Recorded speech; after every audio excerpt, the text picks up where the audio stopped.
नमस्कार, आप देख रहे हैं सी न्यूज भारत। मैं हूं आपके साथ स्नेहा सिंह। वक्त हो चुका है न्यूज आवर का।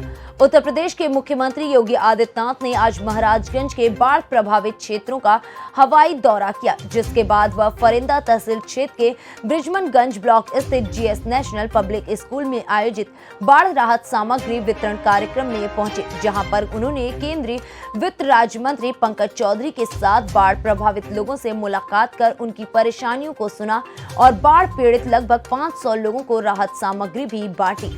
मुख्यमंत्री ने कार्यक्रम को संबोधित करते हुए कहा कि जनपद में बाढ़ से बचाव के लिए 23 परियोजनाओं की स्वीकृति दी गई थी, जिनमें से 9 परियोजनाएं पूरी हो चुकी हैं, जिससे बाढ़ राहत बचाव में काफी मदद मिली है।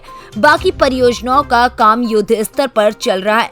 बाढ़ राहत के लिए पहले से ही जिला प्रशासन को संसाधन और धन उपलब्ध करा दिए गए थे। बाढ़ राहत सामग्री पर्याप्त मात्रा में हर जनपद में उपलब्ध है। हर पीड़ित परिवार को पर्याप्त मात्रा में राशन और आवश्यक सामग्री उपलब्ध कराया जा रहा है। प्रशासन से कहा गया है कि 3 दिन के अंदर हर ग्राम पंचायत में नोडल अधिकारी की तैनाती करते हुए हर एक पीड़ित परिवार तक राहत सामग्री पर्याप्त मात्रा में वितरित कर दी जाए। मुख्यमंत्री ने कहा कि बाढ़ के कारण अगर किसी व्यक्ति की मृत्यु हो जाती तो उसके परिवार को राहत देने के लिए 4 लाख की धनराशि दी जाएगी। आपदा की चपेट में आने वाले किसान बटाईदार को मुख्यमंत्री कृषक दुर्घटना बीमा के अंतर्गत परिवार को 5 लाख की बीमा राशि दी जाएगी। इसी तरह पशुधन की क्षति होने पर भी आर्थिक सहायता प्रदान की जाएगी। बाढ़ से क्षतिग्रस्त मकान के लिए 95,000 रुपए दिए जाएंगे। वहीं नदी की धार में आकर अगर कोई मकान नष्ट हो गया तो मुख्यमंत्री आवास योजना के तहत आवास उपलब्ध कराया जाएगा। बाढ़ से किसानों की काफी फसल बर्बाद हुई है, इसका सर्वेक्षण सरकार कराएगी और सभी किसानों को उसका मुआवजा दिलाने के लिए प्रशासन को स्पष्ट निर्देश भी दिए गए हैं। जनपद में तमाम परियोजनाओं को आगे बढ़ाया गया था।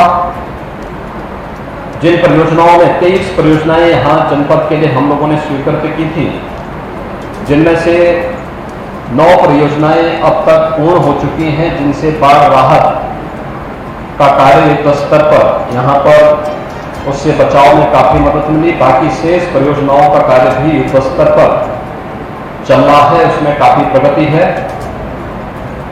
पहले से ही जिला प्रशासन को पर्याप्त मात्रा में संसाधन और धनराशि उपलब्ध करा दी गई है। हर संभावित संवेदनशील गांवों में नावों की व्यवस्था करने,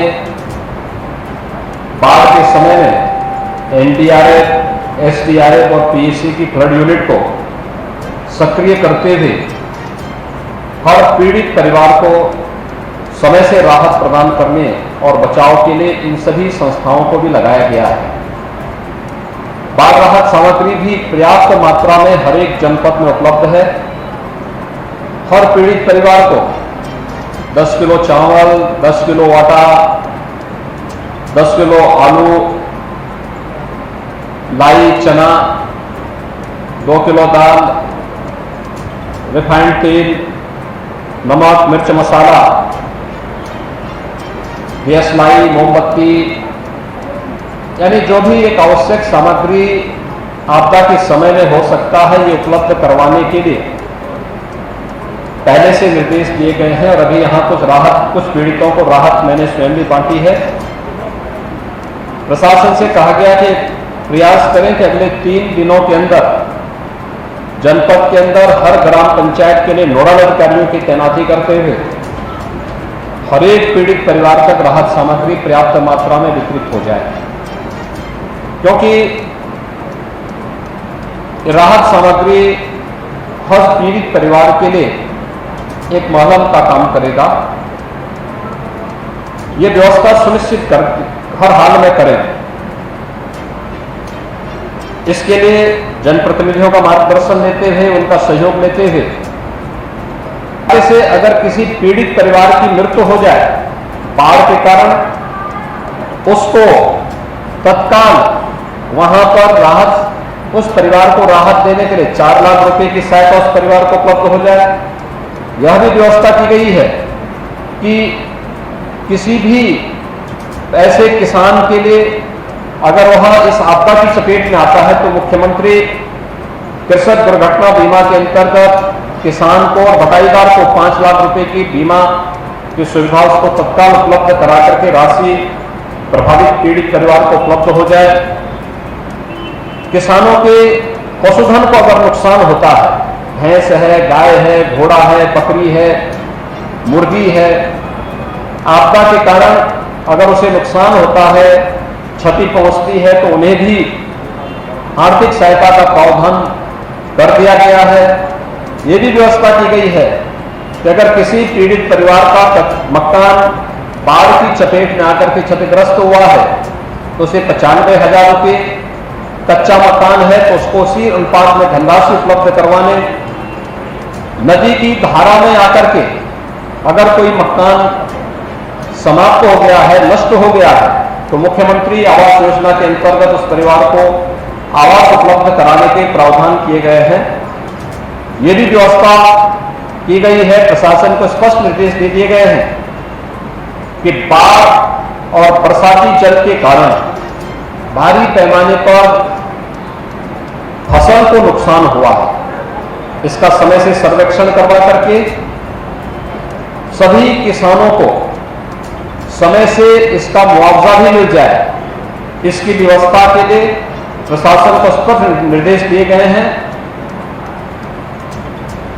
भाइयों बहनों, हम सबको सतर्क रहना होगा भी, क्योंकि बरसात का पानी अब धीरे धीरे अभी घट रहा है, बाढ़ का पानी भी घट रहा है, लेकिन इसमें सावधानी इसी में बरतने की आवश्यकता है। सावधानी इस रूप में कि इसके बाद इंसेफ्लाइटिस, मलेरिया, डेंगू, कालाजार, चिकनगुनिया, ये तमाम प्रकार की बीमारियां आने की संभावना रहती है।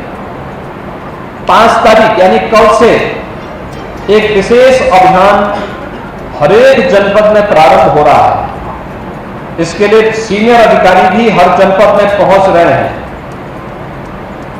जनप्रतिनिधियों के निर्देशन में हर एक जगह स्वच्छता का, सैनिटाइजेशन का, छिड़काव का, लोगों को शुद्ध पेयजल या पानी गर्म पी करके लोग सेवन कर। महाराजगंज से सी न्यूज संवाददाता देव अग्रहरी रामकृष्णु के साथ अंगद शर्मा की रिपोर्ट। फिलहाल इस खबर में बस इतना ही। देश विदेश की ऐसी तमाम खबरों को देखने के लिए बने रहें सी न्यूज भारत के साथ। हर खबर आपके साथ, आपके हाथ।